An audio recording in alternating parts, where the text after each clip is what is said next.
രാവിലെ നല്ല വെയിലും വെട്ടമൊക്കെ ആയിരുന്നു കേട്ടോ. അപ്പം ഞാൻ വിചാരിച്ചു കുളിയൊക്കെ കഴിഞ്ഞ് ഇന്ന് അടുക്കളയിൽ കയറാന്നേ.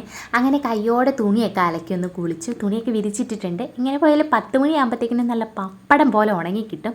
അത് ഉണക്കത്തെ വെയിലാണ് കേട്ടോ. കുറച്ച് ദിവസങ്ങൾക്ക് മുന്നേ മഴ പെയ്തുകൊണ്ടിരുന്ന ഒരു അന്തരീക്ഷം ഉണ്ടായിരുന്നു എന്ന് കണ്ടാൽ പറയത്ത് പോലുമില്ല. കാരണം പറമ്പും പുല്ലും മേടും എല്ലാം നല്ല പോണൊക്കെ ഉണങ്ങി. കുറേ നാളായി മഴ പെയ്തിട്ടെന്ന് നമുക്ക് തോന്നും. അതുപോലത്തെ അന്തരീക്ഷമാണ്. നല്ല പൊള്ളുന്ന വെയിലാണിപ്പം. അങ്ങനെ രാവിലെ അലക്കും കുളിയൊക്കെ പാസ്സാക്കിയിട്ട് നേരെ കിച്ചണിലേക്ക് കയറി കേട്ടോ. ഇന്ന് കാപ്പിക്ക് നമുക്ക് ഉപ്പുമാവാണേ. കുറച്ച് പഴം ഇരിപ്പുണ്ട്. അപ്പം നമുക്ക് ഉപ്പുമാവും പഴവും ആക്കാമെന്ന് വിചാരിച്ചു. കുറച്ച് ക്യാരറ്റും ഇരിപ്പുണ്ടായിരുന്നു കേട്ടോ. കുറച്ചെടുത്ത് ഞാൻ കറിക്ക് വേണ്ടിയിട്ട് അരിഞ്ഞു വെച്ചു. ബാക്കിയുള്ളത് നമുക്ക് ഉപ്പുമാവിലിട്ട് കുറച്ച് നാർപ്പാടം ആക്കാമെന്ന് വിചാരിച്ച്. അങ്ങനെ നിമിഷ നേരം കൊണ്ട് നമ്മുടെ ഉപ്പുമാവ് റെഡി ആയിട്ടോ. റവയൊക്കെ വറുത്ത് വെച്ചിട്ടാണ് ഞാൻ അലക്കാനും കുളിക്കാനൊക്കെ പോയത്. അപ്പോൾ അതുകൊണ്ട് ഞാൻ പെടപെടാന്ന് കാര്യങ്ങൾ സെറ്റാക്കി. അങ്ങനെ ഇതാ നല്ല സൂപ്പർ ഉപ്പുമാവാണ്. ഒരുപാട് ഉണക്കി അങ്ങനെ പൊട്ടി പോലെ ആക്കാൻ ഞാൻ നിന്നില്ല. കാരണം ഉപ്പുമാവ് കുറച്ചൊന്ന് ഒരു ജലമയത്തോടെ ഇരിക്കുന്നല്ലേ ഒരു സുഖം കഴിക്കാൻ. അപ്പോൾ അതുപോലെ ഇരിക്കട്ടെ എന്ന് വിചാരിച്ച് അങ്ങനെ ഉപ്പുമാവൊക്കെ സെറ്റാക്കി പഴമൊക്കെ എടുത്ത് കട്ടൻ ചായയൊക്കെ ഇട്ട് ഇനി നമുക്ക് കാപ്പി കുടിക്കാനുള്ള പരിപാടിയാണ്. അപ്പോൾ എന്താ കാപ്പി കുടിക്കാൻ പോകുന്നതിന് മുന്നേ അരി അടുപ്പിലേക്ക് ഇട്ടേക്കാമെന്ന് വിചാരിച്ചു. അപ്പോൾ നമ്മൾ കാപ്പിയൊക്കെ കുടിച്ചിട്ട് വരുമ്പോഴത്തേക്കിനും അരി തിളയ്ക്കുമല്ലോ. പിന്നെ എടുത്ത് നമുക്ക് മൂടി വെച്ചാൽ മതി.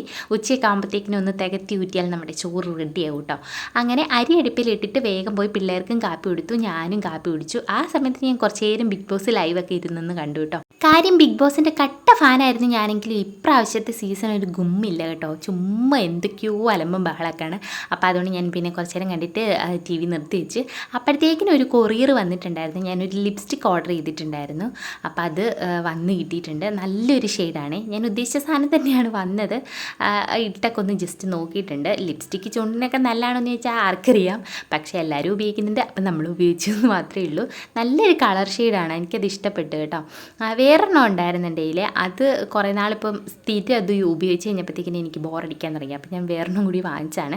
ഇതൊക്കെ മേടിക്കുന്നുള്ളൂ. അങ്ങനെ പുറത്ത് പോകുമ്പോൾ അങ്ങനെ എടുത്തൊന്നുമില്ല. ഞാൻ ചുമ്മാ റീലൊക്കെ ചെയ്യുമ്പോൾ ഇടാലോ എന്നൊക്കെ വിചാരിച്ചിട്ട് വാങ്ങിക്കുന്നതാണ്. എനിക്കിഷ്ടമാണ് ലിപ്സ്റ്റിക്ക് ഇടാൻ. ഒരുപാട് ഇങ്ങനെ അടിച്ച് പരത്തിയ പോലെ ഇടത്തില്ല കേട്ടോ. ചെറിയൊരു ലൈറ്റ് ഷെയ്ഡ് നിൽക്കണം. പിന്നെ സ്മഡ്ജ് പ്രൂഫായിരിക്കണം. അതാകുമ്പോൾ കുറേ നാളും ലാസ്റ്റ് ചെയ്യുമല്ലോ. കുറേ നാളുമല്ല, കുറേ നേരം. അങ്ങനെ അതൊക്കെ ഒന്ന് എടുത്ത് പറക്കി പൊട്ടിച്ചൊക്കെ നോക്കിയിട്ട് വന്നിട്ട് വേഗം ഒരു ക്യാരറ്റ് തോരനും ആക്കി, പിന്നെ പയറ് കൂട്ടാനാക്കി, പിന്നെ കുറച്ച് ചെമ്മീൻ ഇരിപ്പുണ്ടായിരുന്നേ. അപ്പോൾ അത് വെച്ചിട്ട് ഒരു ചെമ്മീൻ ചമ്മന്തിയും കൂടെ റെഡിയാക്കിയിട്ടുണ്ട്.